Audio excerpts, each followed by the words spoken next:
Hello friends. मैं MSD 11 से यही सच है कहानी का जो विश्लेषण है वो मैं लेकर आई हूँ। प्रश्न है, यही सच है कहानी में अभिव्यक्त प्रेम संवेदना के यथार्थ की विशेष विश्लेषित कीजिए। यथार्थ को विश्लेषित कीजिए। इसमें मैंने भूमिका लिखा है, यही सच है कहानी नई प्रेम संवेदना की कहानी है। आज़ादी के बाद शहरी मध्यम वर्ग के युवक और युवतियाँ किस तरह प्रेम की नई परिभाषा गढ़ने लगे, प्रेम को नए ढंग से जीने समझने लगे। यह कहानी उस सच को बहुत अच्छी तरह दर्शाती है और पाठक में नई प्रेम संवेदना का एहसास भरती है।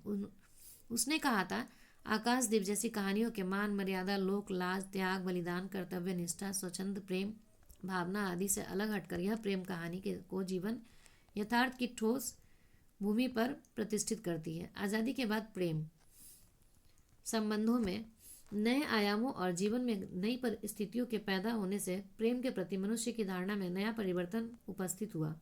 आधुनिकता व तर्क वितर्क यानी बौद्धिकता को तो महत्वपूर्ण ठहराया ही स्वतंत्रता ने भारतीय जीवन धारा में आत्मनिर्णय को महत्वपूर्ण बना दिया।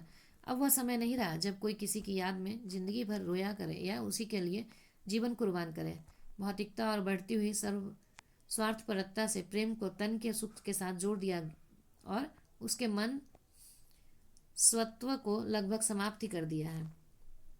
यही सच है कहानी की दीपा जिस तरह संजय और निशा के संपर्क में आकर अलग अलग तरह से अपने प्रेम की व्याख्या करती है और जिस तरह दोनों के साथ को यही सच है मानकर जीती है या जीना चाहती है, वह आधुनिक प्रेम संवेदना के उस सच को ही प्रतिष्ठित करता है।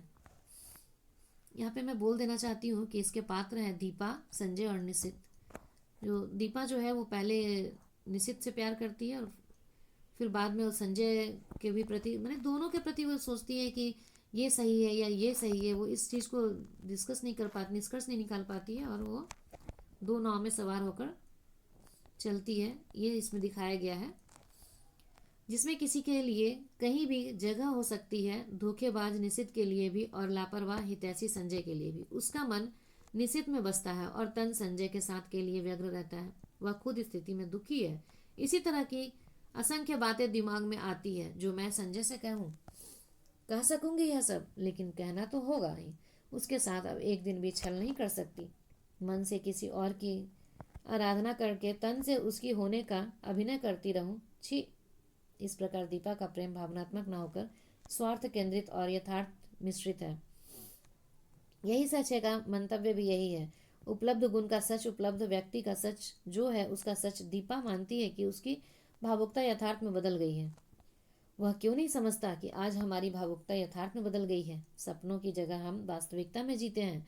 हमारे प्रेम को परिपक्वता मिल गई है जिसका आधार पाकर वह अधिक गहरा हो गया है, अस्थायी हो गया है। यह यथार्थ स्वार्थ केंद्रित है। निशित के प्रति दीपा के खिंचाव का कारण प्रेम उतना नहीं है जितना कि स्वार्थ सिद्ध वह एक विचित्र दशा में जीती है, नकार और स्वीकार की अंतर्द्वंद स्थिति। वह आत्मविश्लेषण करती हुई कहती है, विचित्र स्थिति मेरी हो रही है। उसके अपनत्व भरे व्यवहार को मैं स्वीकार भी नहीं कर पा रही, नकार भी नहीं पाती हुई। यह स्वीकार और नकार का द्वंद्व इसलिए समाप्त नहीं हो सकता क्योंकि वह सोचती है कि निश्चित उससे इनकार के कारण उसकी नौकरी को संभव बनाने की कोशिश नहीं करेगा। मैंने कई बार चाहा कि संजय की बात बता दूं, पर बता नहीं सकी। सोचा कहीं यह सब सुनकर वह दिलचस्पी ही ना ले। उसके आज भर के प्रयत्नों से ही मुझे काफ़ी उम्मीद हो चुकी थी।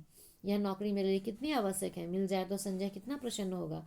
हमारे वैवाहिक जीवन के आरंभिक दिन कितने सुख में बीतेंगे। जब निश्चित उसे बताता है कि उसका चुना जाना करीब करीब तय हो गया है, तब उसे वह बहुत दिनों के बाद एक बार फिर बड़ा प्यारा सा लगता है।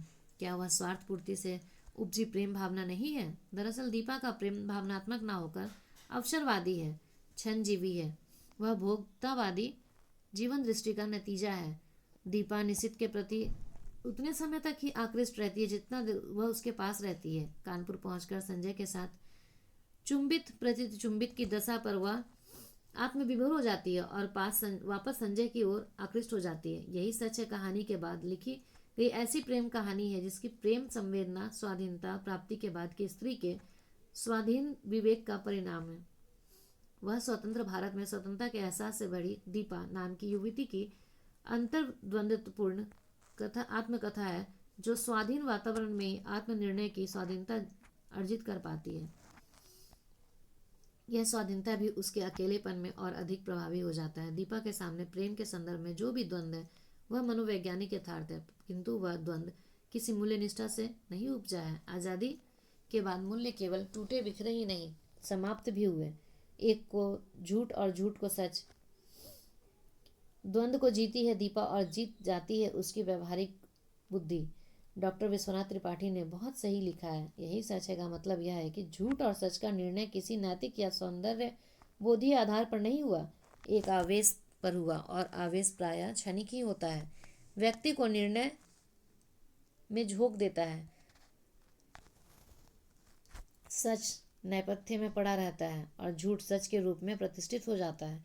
यही सच है शीर्षक सच का झूठापन स्थापित करता है। यशपाल का झूठा सच एक ऐतिहासिक घटना का शीर्षक है। यही सच है गहन व्यक्तिगत द्वंद्व का।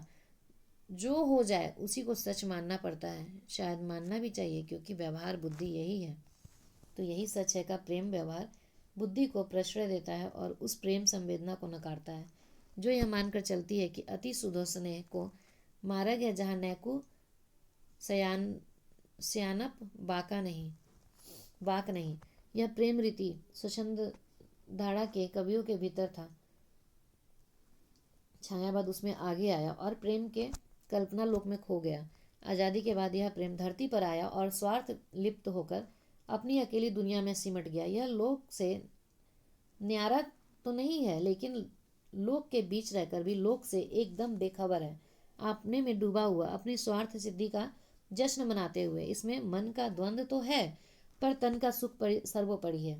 महत्वपूर्ण यह है कि यह प्रेम उसी स्त्री का है जो घर की चार दीवारी से मुक्त हुई और जिसे अपने ढंग से जीने रहने की स्वतंत्रता मिली है।